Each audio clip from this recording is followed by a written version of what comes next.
The next thing I want to do is think about buildings. We said that we're going to be thinking about where we've got to with the building proposals and how we move forward, and we're also going to think about updates to the Constitution. So this is the buildings bit.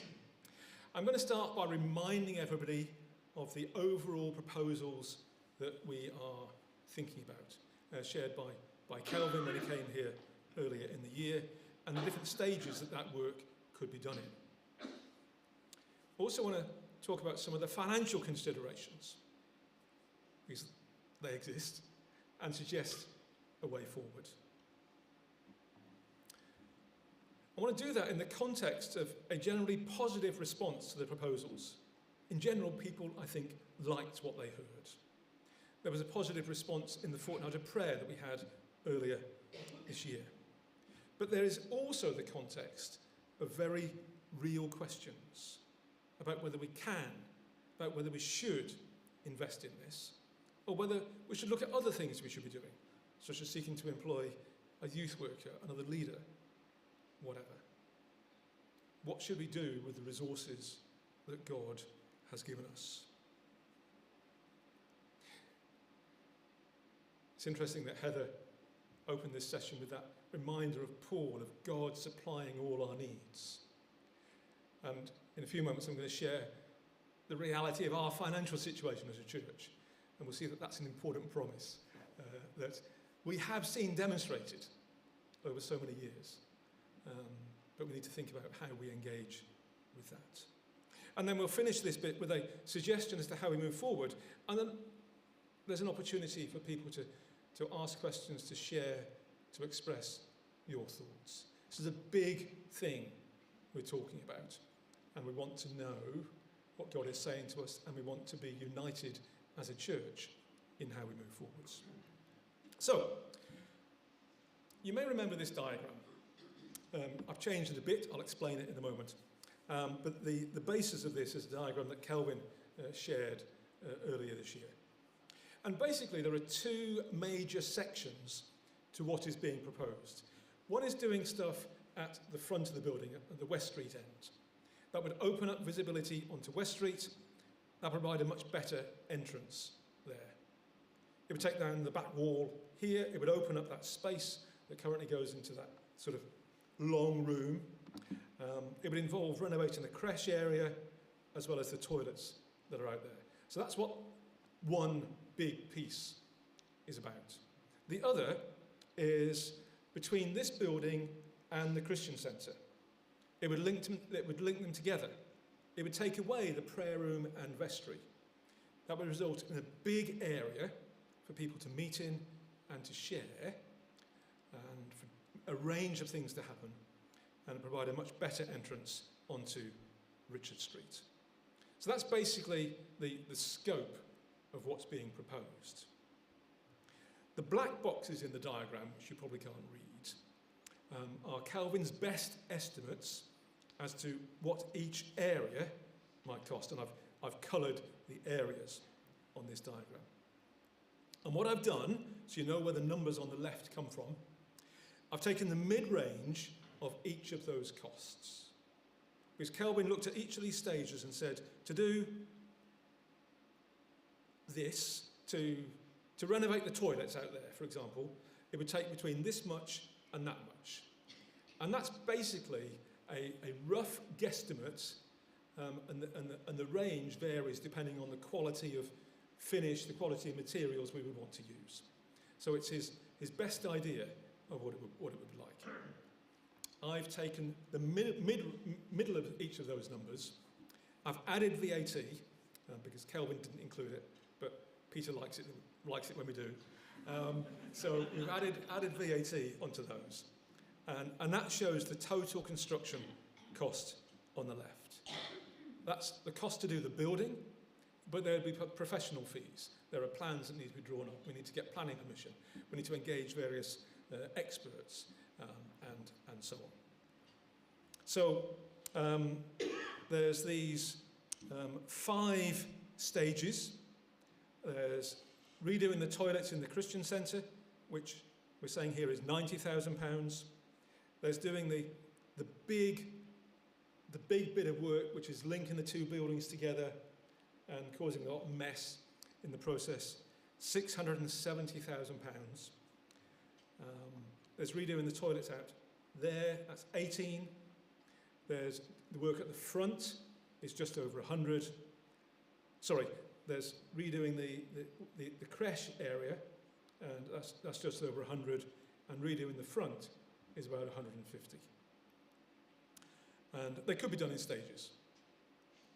Well, there are some stages that probably don't make much sense in isolation. We'd be very unlikely to just renovate the toilets in the Christian Centre in this way and not do anything else. So that's the project that's being talked about. Those are the sort of costs we're talking about. So just over 1 million to do the building. I don't know, add 20% on for professional fees. You're talking about 1.25, 1.3 million pounds. If you say it quickly, it doesn't sound so bad. But it's a big number. We said we were in touch with a financial funding consultant who's given us this advice. And I will admit, it doesn't add much to what we already knew. There are 3 potential areas of funding. There's contributions from us, the church family. There's additional income we could get from our buildings. Are there different rental options? Are there potential sale options that we could do to raise some of this money? And there would be grants available from external bodies.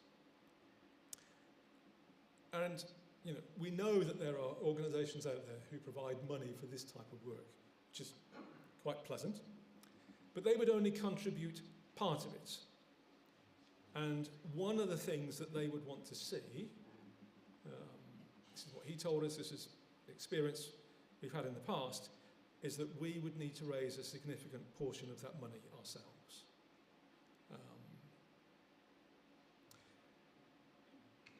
So that's sort of the streams that we can think about in terms of funding this thing. And in that context, I want to share briefly where we are financially. And thanks to Mr. Buchan for this diagram, which is probably just about visible to those with better eyesight than mine. But I want to summarise the key things that this is saying. This is our general financial picture over the last few years, going back to 2019 and looking ahead into 2025. In each of those years, we had budgeted for a deficit. We expected that we would spend more than we would get in. But in each of those years, we did better financially than had been anticipated. In some cases, ridiculously better. So in 2021, we did 91,000 better, that's awful English, than we had expected. That is an amazing thing to recognise. So, looking at Peter's best projections, we expect to have roughly the same amount in the bank, £100,000, at the end of next year as we did at 2020. And that's even with an anticipated deficit next year of £45,000. In light of all the financial pressures that we all know about and we're all living with, this is an amazingly positive position to be in, and something for which we give God thanks. Something that demonstrates the truth of those words that Paul wrote so many years ago. And we also want to recognise and thank you, our church family, for your generosity in continuing to make so much of this possible.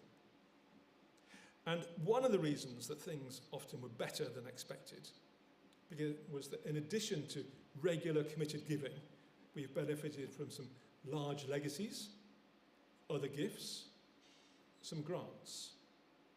we also had to cope with some unexpected costs. And it does make budgeting a challenge. So looking ahead into 2025, and a projected deficit of £45,000 in the year, it reminds us that we need to look carefully at our income and expenditure and see if there's anything that can be done to level things up. Due to the reserves we have in the bank, this is not an emergency, but it is important. And we, as trustees and leaders, spent several hours looking into this a week ago. We'll continue to explore what can be done, but we wanted to make everyone aware of it as we think about the question of whether we should try to fund a significant building project as well at this time.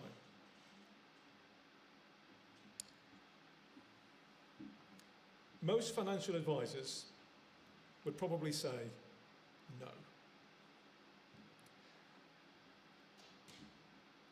Thanks, Tim.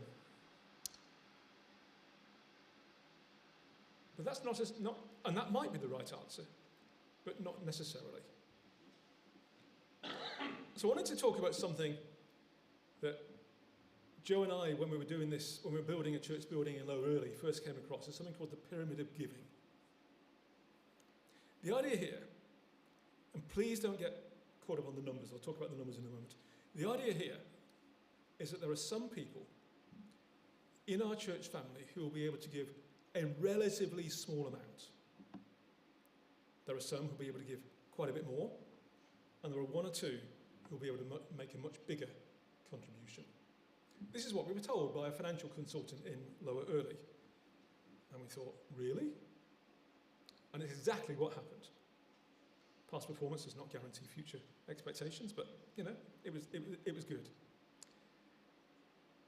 And one of the benefits of this is that each person knew that what they were able to contribute was valued, and people were encouraged to think and pray about what was appropriate to them, without people being pressured in any way to do more than they should. And we'd look at doing something similar here if we move ahead. And it's not that those who are able to give more get better seats or anything like that. It's an application of the idea that we are a body. And in this, as in all things, we each contribute in different ways, depending on how God has gifted us and blessed us. And yes, I have put some numbers on the diagram to give an idea of the sort of contributions we need if we're going to be able to move forward with this. Suggesting there may be quite a few able to give £1,000. And we're sort of thinking about this over a 5-year period. So people may be able to give £1,000 over 5 years, which is roughly £4 a week over that five-year period. So the numbers in brackets are the weekly contribution. We need a few people, a few households, able to give around 10,000. Maybe a couple giving 30,000. One being able to give 80,000. Please don't feel restricted by these numbers. Other options are available. These numbers are made up. I sat in my study and produced a slide. But they are indicative of the sort of levels that we realistically need for this to be viable. And there may be some who know that giving £4 a week is beyond them. And that is okay. We need to be clear about this. This is not about forcing people or pressuring people to do things that are not right for them. It is an opportunity for each of us to think about what we could contribute, but not to pressure anyone into doing anything that is not right. So, if we do want to proceed, and that's our question for the next few minutes, we would propose a gift day, gift fortnight, depending on what works, early in the new year, where we'd ask people to make pledges, not to hand over cash, but to make pledges, to say this is what they would be able and willing to give. But without doing anything that would impact our regular committed giving. That that's in enough trouble as it already is. And depending on what response we get, we'll get a much clearer understanding of whether we're in a position to move forward. And we will continue to look at other things that can be done. So why do I think this is possible in a context where we, for the last 5 or 6 years, have had to set a deficit budget? And the reason I think it's possible is because what's been seen in many occasions in the past, and we were blown away when we saw this happen at Lower Earley, is that projects like this can sometimes really catch people's attention and catch people's excitement and say, actually, I want to make a significant contribution to making this work. It's outside of the norm, and that interests me and excites me, and I want to help make it happen. I have no idea whether that is something that can be done here. I have no idea about people's financial situation. If Joe wasn't keeping an eye on ours, I probably wouldn't know much about mine. But this is the question. This is why I think it's possible that if people are excited about this and think it's the right thing, there may be things that we can do. I'm going to stop talking a bit and see if anybody has any questions or comments about this, because it's a big thing we're talking about, and it'd be great to explore together what we think we ought to be doing. Any takers on any of that?